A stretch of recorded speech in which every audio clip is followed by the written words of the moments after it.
Как мы сообщали ранее, накануне был дан старт паромным маршрутам Якутск-Нижний Бестях-Якутск. Сюда начали ходить только с середины дня, что привело к большой очереди автомобилей. На паромной переправе в Нижнем Бестяхе сейчас работает наш корреспондент Саргалана Захарова. Она на прямой связи со студией. Саргалана, расскажи, какая обстановка на причале в эти минуты и как обстоят дела с автомобильной очередью? Да, Василий, здравствуй еще раз. Мы сейчас находимся на борту парома 8 судна. Мы прибыли совсем недавно в Нижний Бестях, уже выгрузились. Сегодня паромы ходят уже второй день между берегами по реке.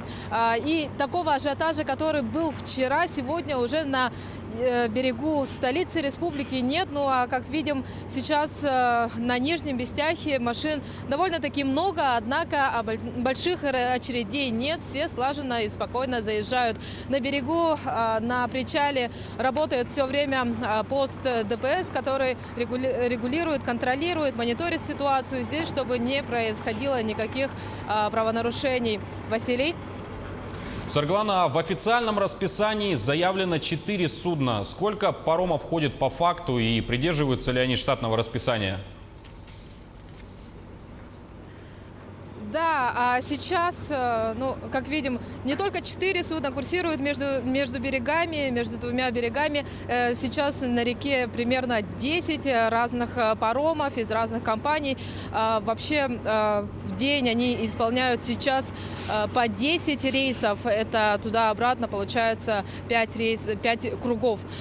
Сейчас, как отметили работники, это тестовое расписание. Сейчас должны его опробовать, и если сочтут его эффективным, то в таком режиме они будут работать целый день. Первые паромы выходят из Якутска, из Нижнего Бестяха в 6 часов утра и заканчивают они уже далеко за полночь.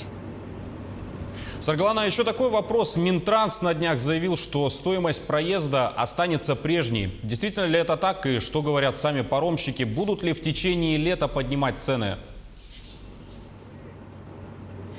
Да, мы лично сходили на кассу, спросили, проверили. Да, на самом деле цены такие на уровне прошлого года. И, как они говорят, работники, цены пока не меняются. Осенью посмотрим, в зависимости от ледовой обстановки и от того, как будут курсировать паромы, будет зависеть и цена. У меня пока на этом все. Василий? Да, Саргалана, спасибо за исчерпывающую информацию. На прямой связи со студией из Нижнего Бестяха была корреспондент Якутии-24 Саргалана Захарова.